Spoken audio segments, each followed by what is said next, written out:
Hello everyone, my name's Brody, and today's Grimm fairy tale we'll be reading is Snow White and the Seven Dwarves.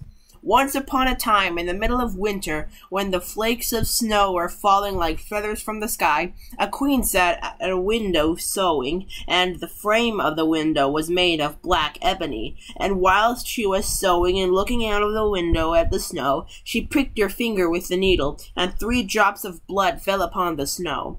And the red looked pretty upon the white snow, and she thought to herself, Would that I had a child as white as snow, as red as blood, and as white as the wood of the window frame. Soon after that she had a little daughter, who was as white as snow, and as red as blood, and her hair was as black as ebony, and she was therefore called Little Snow White. And when the child was born, the queen died. After a year had passed, the king took to himself another wife. She was a beautiful woman, but proud and haughty, and she could not bear that anyone else should surpass her in beauty. She had a wonderful looking-glass, and when she stood in front of it and looked at herself in it, and said, looking glass on the wall, who in this land is the fairest of all? The looking-glass answered, Thou, O Queen, art the fairest of all. Then she was satisfied, for she knew that the looking-glass spoke the truth. But Snow White was growing up, and grew more and more beautiful, and when she was 7 years old, she was as beautiful as the day, and more beautiful than the queen herself. And once when the queen asked her looking-glass on the wall, who in this land is the fairest of all? It answered, Thou art fairer than all who are here, Lady Queen. But more beautiful all is Snow White, as I ween. Then the queen was shocked and turned yellow and green with envy. From that hour, whenever she looked at Snow White, her heart heaved in her breast. She hated the girl so much. And envy and pride grew higher and higher in her heart, like a weed, so that she had no peace day or night. She called a huntsman and said, Take the child away into the forest. I will no longer have her in my sight. Kill her and bring me back her heart as a token. The huntsman obeyed and took her away, but when he had drawn his knife and was about to pierce Snow White's innocent heart, she began to weep and said, Ah, dear huntsman, leave me my life. I will run away into the wild forest and never come home again. And as she was so beautiful, the huntsman had pity on her and said, Run away then, you poor child. The wild beasts will soon have devoured you, thought he. And yet it seemed as if a stone had been rolled in from his heart, since there was no longer needful for him to kill her. And as a young boar just then came running by, he stabbed it, and cut out its heart and took it to the queen as proof that the child was dead. The cook had to salt this, and the wicked queen ate it, and thought she had eaten the heart of Snow White. But now the poor child was all alone in the great forest, and so terrified that she looked at every leaf of every tree, and did not know what to do. Then she began to run, and ran over sharp stones and through thorns, and the wild beasts ran past her, but did her no harm. She ran as long as her feet would go until it was almost evening. Then she saw a little cottage, and went to it to rest herself. Everything in the cottage was small, but neater and cleaner than can be told. There was a table on which a white cover and 7 little plates. And on each plate a little spoon. Moreover, there were 7 little knives and forks, and 7 little mugs. Against the wall stood 7 little beds, side by side and covered with snow-white counterpanes. Little Snow White was so hungry and thirsty that she ate some vegetables and bread from each plate and drank a drop of wine out of each mug, for she did not wish to take all from only one. Then, as she was so tired, she laid herself down on one of the little beds, but none of them suited her. One was too long, another too short, but at last she found the 7th one was right, and so she remained in it, said a prayer, and went to sleep. I know what you guys are thinking. Am I reading the right fairy tale, or am I reading Snow White or Goldilocks and the 3 Bears? We'll see in a minute. When it was quite dark, the owners of the cottage came back. They were 7 dwarves who dug and delved in the mountains for ore. They lit their 7 candles, and as it was now light within the cottage, they saw that someone had been there, for everything was not in the same order in which they had left it.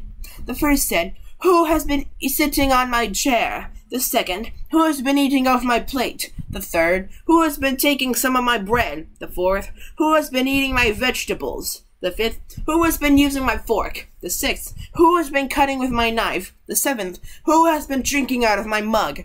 Then the first looked round and saw that there was a little hole on his bed, and he said, "Who has been getting into my bed?" The others came up and each called out, "Somebody has been laying in my bed too." But the seventh, when he looked at his bed, saw little Snow White, who was lying asleep therein. And he called the others, who came running up, and they cried out with astonishment, and brought their 7 little candles, and let the light fall on little Snow White. "Oh heavens!" cried they. "What a lovely child!" And they were so glad that they did not wake her up, but let her sleep on in the bed. And the 7th dwarf slept with his companions 1 hour with each, and so got through the night. When it was morning, little Snow White awoke, and was frightened when she saw the 7 dwarfs, but they were friendly and asked her what her name was. "My name is Snow White," she answered. How have you come to our house?" said the dwarfs. Then she told them that her stepmother had wished to have her killed, but that the huntsman had spared her life, and that she had run for the whole day, until at last she had found their dwelling. The dwarf said, "If you will take care of our house, cook, make the beds, wash, sew, and knit, and if you will keep everything neat and clean, you can stay with us, and you shall want for nothing." "Yes," said Snow White, "with all my heart." And she stayed with them. She kept the house in order for them. In the mornings they went to the mountains and looked for copper and gold. In the evenings they came back, and then their supper had to be ready. The girl was alone the whole day, so the good dwarfs warned her and said, "Beware of your stepmother. She will soon know that you are here. Be sure to let no one come in." But the queen, believing that she had eaten Snow White's heart, could not but think that she was again, and first the most beautiful of all. And she went to her looking-glass and said, looking glass on the wall, who in this land is the fairest of all?" And the glass answered, "O queen, thou art fairest of all I see. But over the hills where the 7 dwarfs dwell, Snow White is still alive and well, and none is so fair as she." Then she was astounded, for she knew that the looking-glass never spoke falsely, and she knew that the huntsman had betrayed her, and that little Snow White was still alive. And so she thought and thought again how she might kill her, for so long as she was not the fairest in the whole land, envy let her have no rest. And when she had at last thought of something to do, she painted her face and dressed herself like an old peddler woman, and no one could have known her.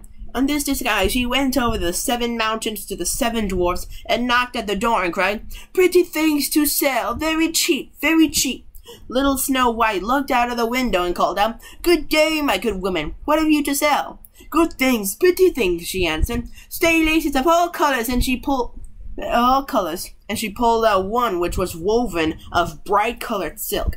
"I may let the worthy old woman in," thought Snow White, and she unbolted the door and bought the pretty laces. "Child," said the old woman, "what afraid you look.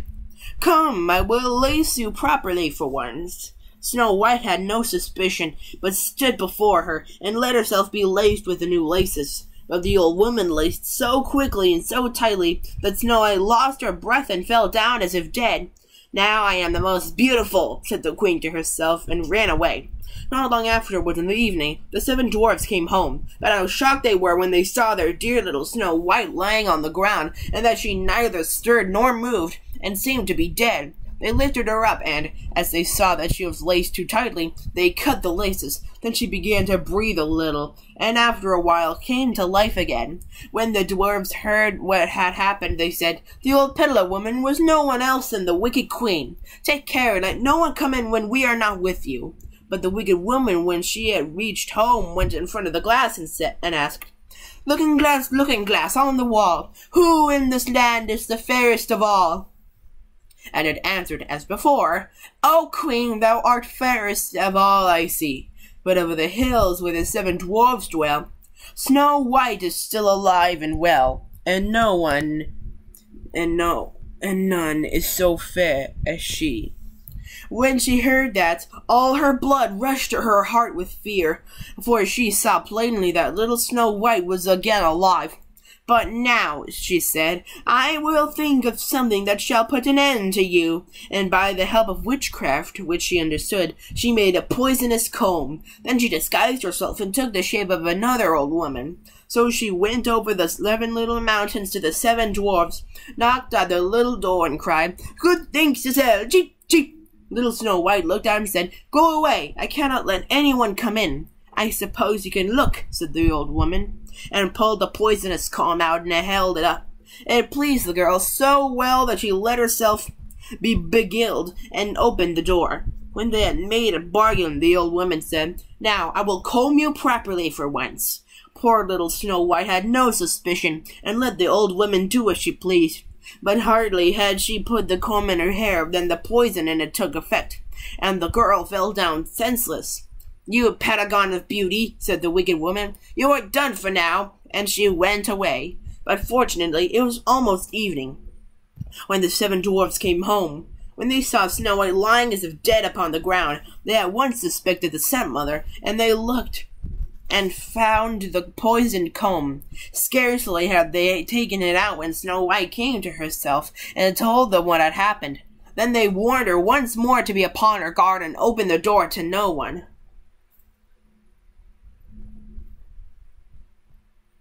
The queen at home went in front of the glass and said, looking glass on the wall, who in this land is the fairest of all?" Then it answered, as before, I bet you're starting to catch on with this, "O queen, thou art fairest of all I see. But over the hills where the 7 dwarves dwell, Snow White is still alive and well, and none is so fair as she." Then she heard the glass speak thus. When she heard the glass speak thus, she trembled and shook with rage. "Snow White shall die," she cried, "even if it costs me my life." Thereupon she went into the quite secret lonely room, where no one ever came, and there she made a very poisonous apple. Outside it looked pretty, white with the red cheek, so that everyone who saw it longed for it, but whoever ate a piece of it must surely die.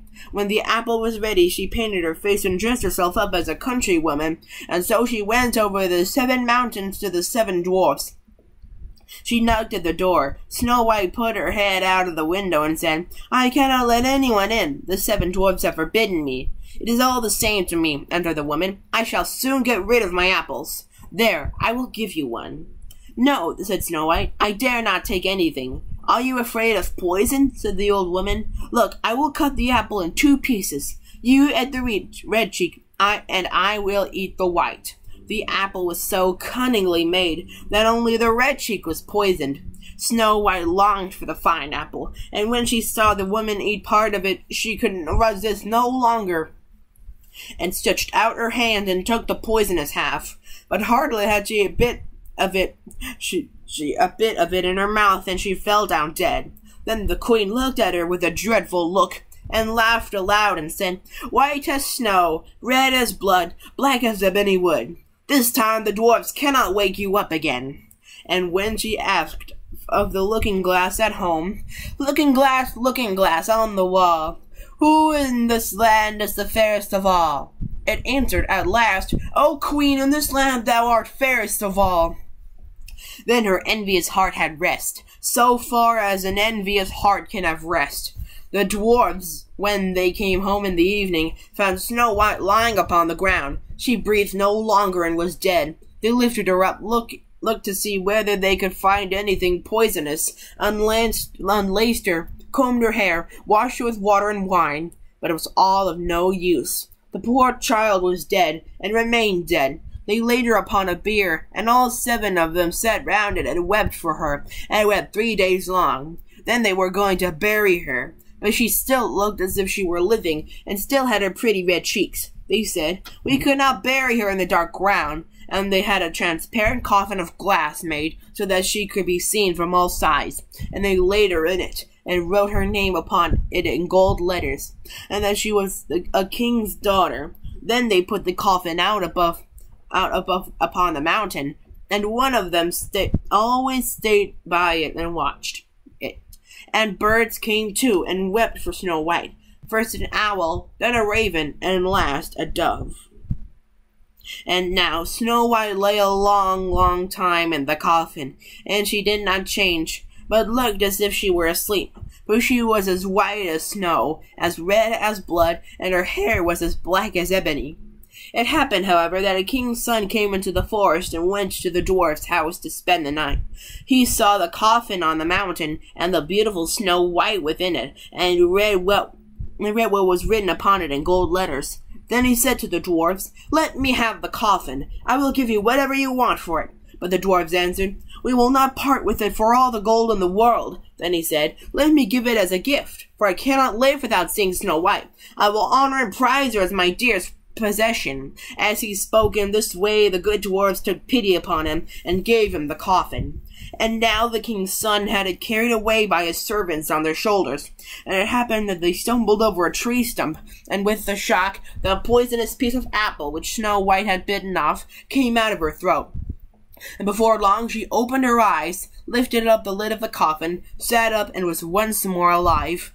"Oh, heavens, where am I?" she cried. The king's son, full of joy, said, "You are with me," and told her what had happened, and said, "I love you more than everything in the world. Come with me to my father's palace. You shall be my wife." And Snow White was willing and went with him, and their wedding was held with great show and splendor. But Snow White's wicked stepmother was also bidden to the feast. When she had arrayed herself in beautiful clothes, she went before the looking-glass and said, looking glass on the wall, who in this land is the fairest of all?" The glass answered, "O queen of all, here the fairest art thou, but the young queen is fairer by far, as I trow." Then the wicked woman uttered a curse, and was so wretched, so utterly wretched, that she knew not what to do. At first she would not go to the wedding at all, but she had no peace, and must go to see the young queen. And when she went, she knew Snow White, and she stood still with rage and fear, and could not stir. But iron slippers had already been put upon the fire, and they were brought in with tongs and set before her. Then she was forced to put on the red-hot shoes, and dance until she dropped down dead. Be sure to like, comment, subscribe, and hit the notification bell so that way you won't miss any of my new episodes. This is Brody signing out.